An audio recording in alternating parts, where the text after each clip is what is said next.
Les indiscrets politiques avec le chef du service politique, Jérémy Trottin. Bonjour. Bonjour Charles. Le ministère de la Culture tente de sauver les festivals de l'été 2024, un temps menacé par les Jeux Olympiques. C'est votre indiscrétion du jour. Oui, des festivals que Gérald Darmanin, ministre de l'Intérieur, avait lui-même pourtant enterrés le 25 octobre dernier pour concentrer les efforts des forces de l'ordre sur les Jeux Olympiques. C'était sans compter la levée de boucliers du monde de la culture et du ministère situé rue de Valois. Après des discussions avec l'Élysée, le gouvernement cherche désormais à préserver au maximum les festivals. Des réunions hebdomadaires ont lieu à Matignon pour affiner le dispositif. Les festivals de moins de 3000 personnes ne sont plus du tout concernés par les interdictions ou les reports et les choses sont en train de s'organiser pour les grands événements. Alors comment compte s'y prendre le gouvernement, Jérémy ? Alors, selon nos informations, le gouvernement a élaboré un calendrier en 4 phases. Attention, c'est très précis, soyez très attentifs. Durant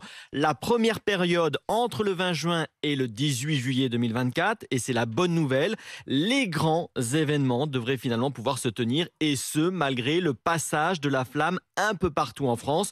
Cela pourrait donc passer pour les Eurockéennes de Belfort ou le Hellfest, même s'il faut encore rester prudent. En revanche, pendant les épreuves, entre le 18 juillet et le 11 août, priorité absolue sera donnée à la sécurité des Jeux et des 11 millions de touristes attendus. Les vieilles charrues pourraient donc devoir avancer leur date. Des discussions sont actuellement en cours. Durant une troisième phase, entre la fin des JO et avant les Paralympiques, peu de changements car il y a peu de manifestations culturelles à ce moment-là. En revanche, cela va devenir aussi très compliqué cette fois pour la fin du calendrier entre le 28 août et le 8 septembre. Durant cette période, très peu d'événements devraient être maintenus. La sécurité sera alors concentrée sur les Jeux paralympiques et surtout la rentrée scolaire.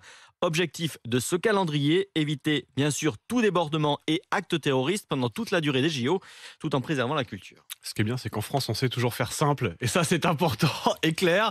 Finalement, bon, certes, ça semble compliqué, mais ça va être un moindre mal pour la culture. Oui, car selon l'entourage de la ministre de la Culture, des festivals comme celui d'Avignon, un temps menacé devrait être sauvé et pouvoir donc se tenir à condition de quelques ajustements seulement de calendrier. Cela sera en revanche plus compliqué pour le festival interceltique de Lorient qui dure lui 10 jours au mois d'août.